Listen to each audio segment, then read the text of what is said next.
La Gemara dans Masechet Sanhedrin nous enseigne que Hanania, Mishaël et Azaria ont été Mosrim Nefesh parce qu'ils ont fait un Kalva Homer, un raisonnement d'a fortiori.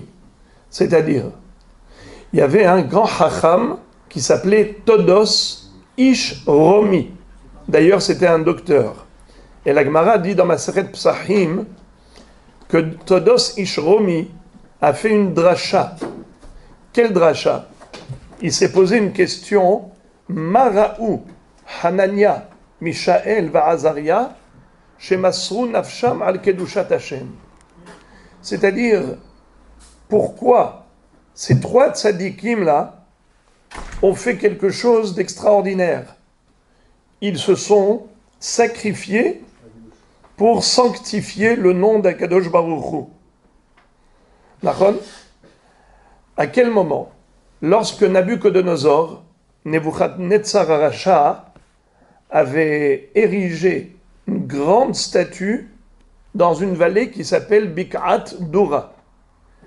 Il a demandé à ce qu'il y ait trois représentants de chaque peuple. En effet, de chaque nation, il y a eu 3 personnes qui sont arrivées dans cette Bik'at Dura, et il a donné l'ordre de se prosterner devant cette statue. Alors, quand ils ont fait ça, quand il a proclamé cela, il y a eu ces 3 tzadikim qui ont représenté le Ham Israël. Hanania, Mishaël et Azaria. Ils sont venus, mais ils sont restés debout. Au moment où on a donné l'ordre de se prosterner devant la grande statue, tout le monde se met à genoux, mais il y a 3 hommes qui restent droits, debout, qui ne se sont pas prosternés. Hanania, Mishaël et Azaria. Qu'est-ce qu'ils ont fait? Les goïms, sur l'ordre de Nebuchadnezzar, ils les ont jetés dans le feu, dans la fournaise ardente. Et figurez-vous qu'ils ont eu un ès incroyable, comme Avraham Avinu, qui lui également n'avait pas voulu se prosterner sur l'ordre de Nimrod à l'Avodah Zara. Il s'est fait jeter dans le feu, il en est ressorti vivant. Eh bien, la même chose, Hanania, Mishaël, Azaria. Ils ont eu le même miracle. D'ailleurs, entre parenthèses, rappelez-vous de cette Gemara dans Psachim qui raconte que Gabriel Amalach est l'ange de la grêle, du froid, du gel, était en mahloket, à savoir qui est-ce qui va aller refroidir la fournaise. Est-ce que c'est l'ange du froid ou Gabriel l'ange du feu? Gabriel a dit, mais l'ange du froid, c'est pas un hidouche qu'il refroidisse le feu, c'est du gel, c'est normal.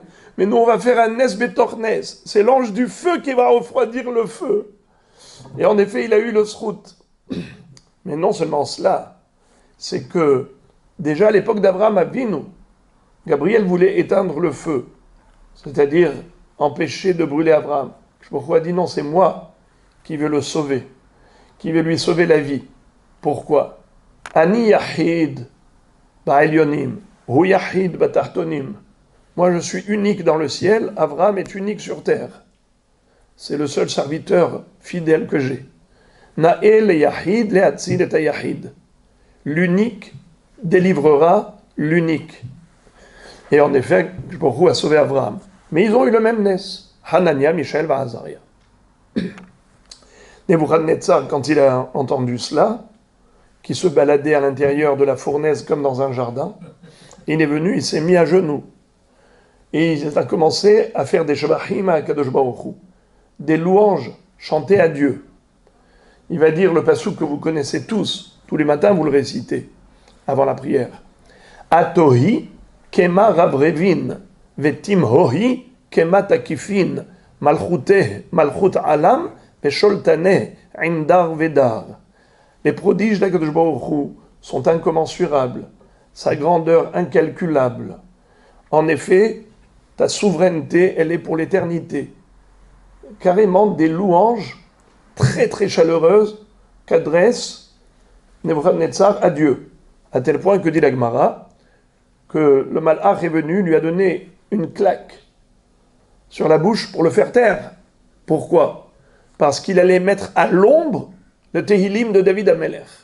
Si lui avait continué de chanter à Dieu des louanges, alors Kadosh Baruch Hu, il n'aurait plus accordé de considération au Tehillim à côté des louanges de Nebuchadnezzar.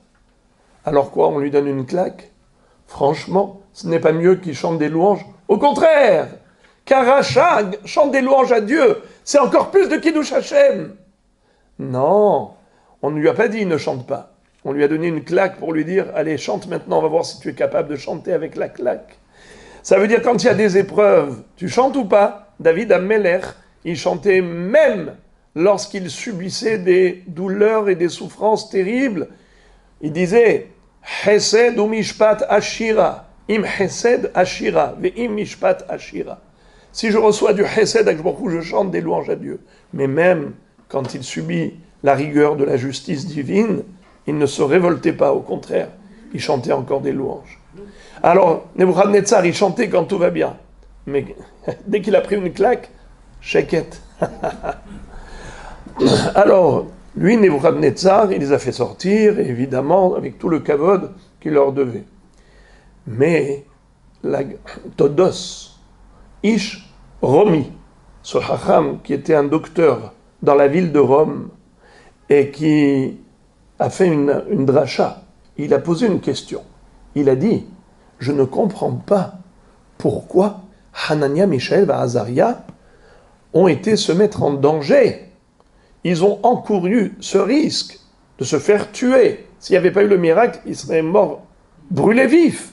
Mais pourquoi ils ont fait ça? Je vous lis. Gemara dans Psachim, Nun Gimel Amudbet. Darash Todos Ishromi. Mara'u Hanania, Mishaël et Azaria shemasru atzmam al kedushat Hashem lekivshana esh. Pourquoi ils se sont sacrifiés en se laissant jeter dans le feu pour sanctifier le nom divin? Ah, vous savez quelle est la réponse? Nas'u kalva homer be'atzmam.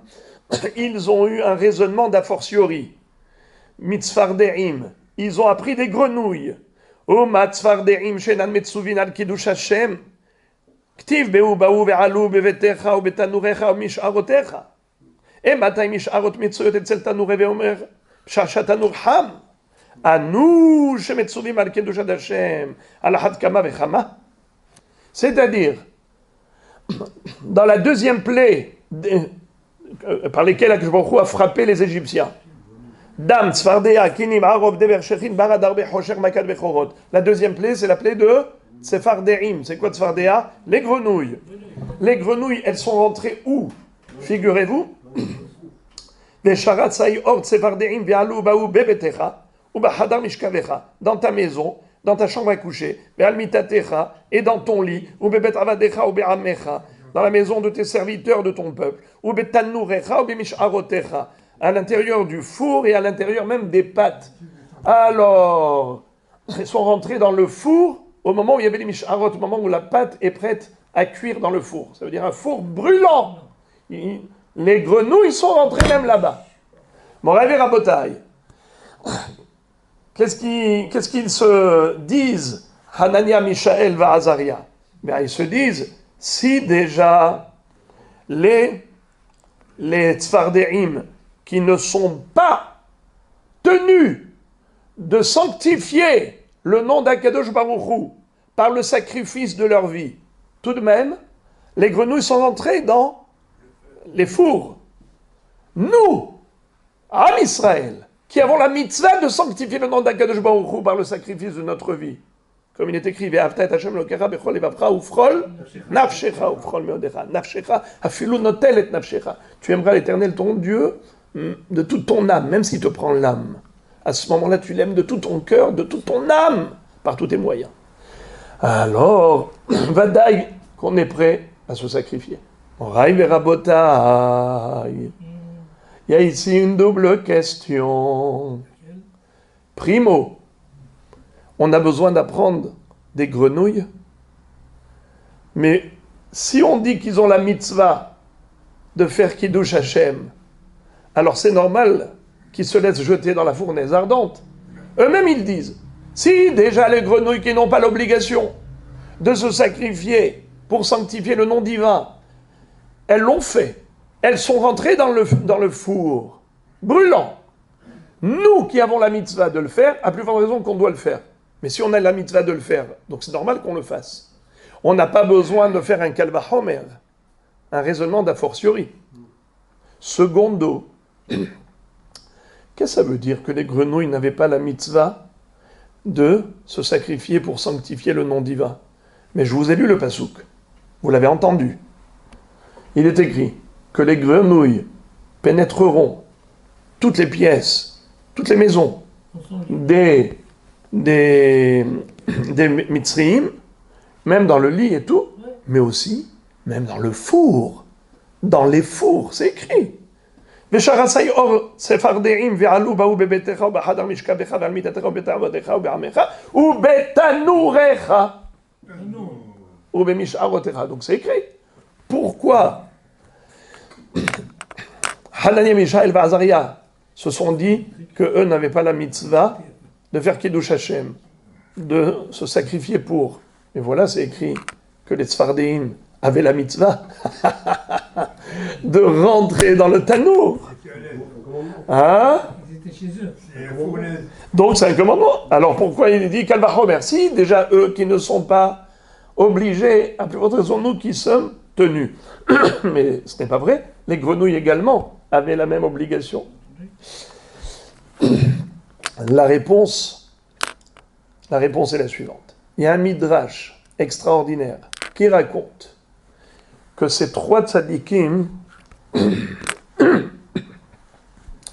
Hanania, Mishaël et Azaria, auraient pu ne pas aller là-bas, s'enfuir. Mais ils ont été là-bas spécialement pour défier le roi, pour montrer qu'ils refusent la Avodah Zara et qu'ils sont prêts à mettre leur vie en danger pour ne pas faire une chose pareille. Alors, ils auraient pu s'enfuir. Ils ont dit non, on va y aller. De qui ils ont appris? Des grenouilles. On s'explique. Le Midrash dit qu'ils ont été voir Daniel. À l'époque, Daniel était très proche de Nabuchodonosor. Il avait pour lui une admiration sans borne. Presque à la limite, il en a fait de lui un dieu. Presque de Daniel. Daniel avait fait tomber cette statue d'ailleurs. Comment plus tard il va la faire tomber? Parce que cette statue, elle disait Anochi Hashem Elohecha asher hotzeticha meretz Mitzrayim. Je suis l'Éternel ton Dieu qui t'a fait sortir d'Égypte. Elle mesurait 30 mètres. Elle était de 60 coudées. Alors, Nebuchadnezzar a dit à Daniel, tu as vu? Qu'est-ce que dit mon idole? Écoute. Il lui dit, est-ce que tu me laisses l'embrasser sur la bouche? Alors mets-moi une échelle. Et il va grimper. Il va gravir tous les échelons de l'échelle. Et il arrive là-bas dans la bouche de l'idole. Et qu'est-ce qu'il y avait? Lui, Daniel, le savait. Les Réchaïm, après la destruction du Beth Amikdash, ils ont volé les vêtements du Kohen Gadol et ils ont pris même le tzitz. Vous savez c'est quoi le tzitz? C'est la plaque frontale en or que porte le Kohen Gadol sur son front. Il y a écrit Kodesh Lachem. Tzitz Nezer à Kodesh. Qu'est-ce qu'a fait Nebuchadnezzar? Il a mis le tzitz dans la bouche de la statue. Et le tzitz où il y a écrit Kodesh Lachem, qui était un des 8 vêtements du Kohen Gadol, il disait Anochi Hashem Elokecha, Asher hotzeticha meretz Mitzrayim. Et Daniel va dire au tzitz, viens, viens. Tu as été fabriqué pour le Kiddush Hashem, Kodesh Lachem, ne fais pas du Hilul Hashem. Tout le monde croit que c'est l'idole qui est en train de parler. Et c'est comme ça qu'il a ramené vers lui. Et quand il aurait descendu, il y a eu un vent qui a fait tomber la statue, s'est éclatée en 1000 morceaux.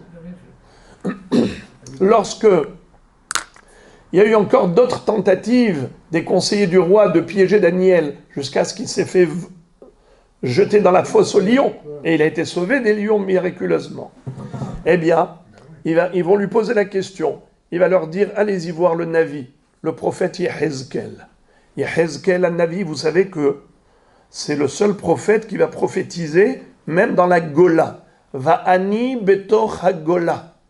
Même dans la diaspora, il se met à prophétiser. Va'eret Hashem, va'eret marot Elokim, va'anori al nehar kevar.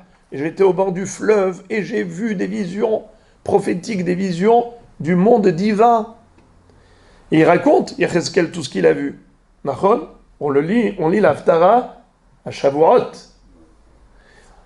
Toute la Merkavat à Shechina décrite par Yehezkel, un Navi. Et lui, Yehezkel, leur dit, vous me posez la question, si vous devez y aller pour vous sacrifier, moi je vais poser la question à Kadosh Baruch Hu. Kadosh Baruch Hu, regardez ce qu'il va dire à Hachem. Kadosh Baruch Hu, tu vas les sauver s'ils y vont, tu vas leur sauver la vie. Kadosh Baruch Hu dit non. Non. Eux, ils ont dit, il ne va pas nous sauver la vie, on y va quand même. On y va pour mourir. Pour sanctifier son nom. On va y aller là-bas et on ne va pas se prosterner. Dès qu'ils sont sortis, Akash Baruch Hu à nouveau apparaît dans cette vision prophétique à Yehezkel, lui dit, je vais leur sauver la vie. Mais qu'est-ce que ça veut dire ça? Hachem, qui est Emet, Hachem Elokechem Emet. Eh bien, vous savez quoi? Vous connaissez l'histoire de Haran avec Abraham Avinu. Quand Abraham Avinu a été jeté dans la fournaise ardente, il avait un frère qui s'appelait Haran. Lui aussi, il a été jeté dans la fournaise ardente. Il est mort brûlé vif. Pourquoi? Quand Nimrod a dit à Haran, avec qui tu es? Avec Abraham ton frère ou avec moi? Il lui a dit, je te donnerai la réponse tout à l'heure. Il attendait de voir si Abraham il allait sortir vivant ou pas. Quand Abraham Avinu est sorti vivant, il a dit, moi je suis avec Abraham. Alors ils l'ont jeté à lui aussi, il est mort. Quelle différence? Pourquoi Abraham Avinu a été sauvé par Haran? Car Abraham est rentré là-bas pour mourir. Haran est rentré là-bas pour vivre. Celui qui est Moser Nafsho, Moser Atzmo Almenat, chez En Rosim Lones, Rosim Lones. Celui qui est prêt à se sacrifier sans attendre de miracle, il se donne corps et âme pour Dieu, eh bien lui mérite d'être sauvé. Celui qui attend d'avoir la promesse d'être sauvé pour faire un exploit, ça ne lui donne pas le mérite d'être sauvé. Vous savez pourquoi? Qui peut me dire pourquoi? Pourquoi celui qui est prêt à se sacrifier, même sans aucun miracle, il aura le miracle? Celui qui attend le miracle, eh bien, il n'aura pas de miracle. Pourquoi? Parce que Dieu agit envers l'homme, mida keneged mida, mesure pour mesure. Si toi, tu es prêt à sacrifier ta vie, ça, c'est pas naturel, c'est surnaturel. Qui est l'homme qui est prêt à sacrifier sa vie? L'homme est très attaché à la vie. Si tu es prêt à tout donner à Dieu, même ta vie, c'est que tu as poussé les limites de ta nature bien au-delà. Tu as dépassé les limites de ta propre nature. Dieu va faire en sorte que les limites de la nature ne seront pas des limites pour toi. Même si le feu brûle, toi, il ne te brûlera pas. Pourquoi? Parce que toi, tu ne t'arrêtes pas au niveau des limites naturelles. Il n'y a pas de limite naturelle pour toi. Mais quelqu'un qui dit « Ah non, attends. Si j'ai la vie sauve, à ce moment-là, je suis prêt à faire un effort. » Donc, ça, c'est quelque chose qui n'est pas surnaturel. C'est quelque chose de naturel. Eh bien, tu restes dans le cadre de la nature. Dans le cadre de la nature, le feu brûle. En tout cas, eux, ils ont dit, on y va. On est prêt à se faire tuer pour sanctifier le nom d'Akadosh Baruch Hu. Quand ils sont sortis, Akadosh Baruch Hu dit, eh bien maintenant, ils méritent. Maintenant, ils méritent que je les sauve. Si j'avais dit oui, que je vais les sauver, alors ils ne méritaient pas d'être sauvés, comme Haran. Mais maintenant qu'ils sont prêts à se faire tuer pour moi, alors maintenant, ils méritent d'être sauvés, comme Abraham Avinu. Et ils ont été sauvés. Alors maintenant, on s'était posé la question. Mais ils avaient l'obligation de sanctifier le nom d'Hachem. C'est vrai, mais ils auraient pu s'enfuir. C'est comme ça que le Navi leur a dit « Havi kimat rega Ad ya'avor za'am. Cache-toi un moment. Mets-toi dans le mamad. Mets-toi dans le merhav mugan. Mets-toi dans l'espace sécurisé. Cache-toi jusqu'à ce que la colère de Nebuchadnezzar s'apaise. À ce moment-là, tu refais surface. Non, ils ont dit, on veut sanctifier le nom d'Ekbaourou par notre vie. Eh bien maintenant, ils ont mérité d'être sauvés. Les grenouilles, est-ce qu'elles avaient l'obligation de rentrer dans le four? On a vu que oui. Moraï Verabotaï. Les grenouilles n'avaient pas de Waze, ils n'avaient pas de GPS. Elles auraient pu dire les unes aux autres, regardez, toi, Bechavod, tu vas dans le four. Moi, je vais sous la couette de Paro prendre un peu de chaleur. Moi, je vais aller dans la pâte manger un peu de gâteau mis à la recette égyptienne. Nahon, chacune aurait pu dire à l'autre, pour se faire brûler, vif, vas-y toi, Bechavod. Hein? Alors, il y en a qui ont dit, vous voulez pas y aller? C'est nous qui allons y aller. Abota, écoutez bien, toutes les grenouilles sont mortes, sauf celles qui sont rentrées au four.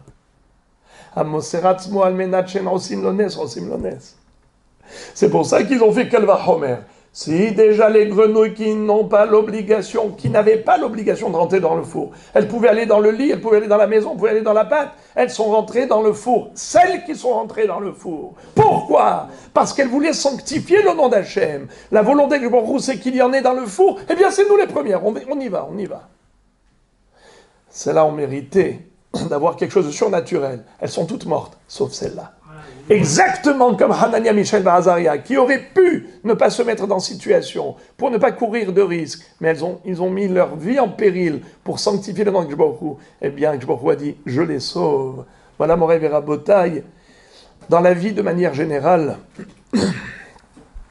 on a parfois la possibilité de servir à Kadosh Baruch Hu, mais dans le cadre de nos limites naturelles. Ok, je suis prêt à faire des efforts, mais pas trop. C'est-à-dire que faut quand même, j'ai mon programme de vie, attention, faut pas y aller trop loin. Ah, tu pousses le bouchon trop loin. Mais il y a des gens qui toute leur vie la donnent pour Akadosh Baruch Hu. Il n'y a pas de limite. Ouais, mais quand même, franchement, c'est quand que tu vas... Non, il n'y a pas de calcul. Je suis là par lui, je suis là pour lui. Eh bien, ceux-là, Akadosh Baruch Hu leur donne, comme il est écrit, Umatzdike harabim kakochavim le'olam va'ed. Ceux qui essayent d'être tzadikim et de rendre les autres tzadikim, Akadosh Baruch Hu dit, c'est comme des étoiles. Aujourd'hui, elles ont l'air petites, les étoiles, mais là où elles se trouvent, là-haut, elles sont très grandes. La même chose. Umatzdike harabim kakochavim le'olam va'ed. Vous êtes comme des stars. C'est-à-dire, Akadosh Baruch Hu vous fera briller pour l'éternité.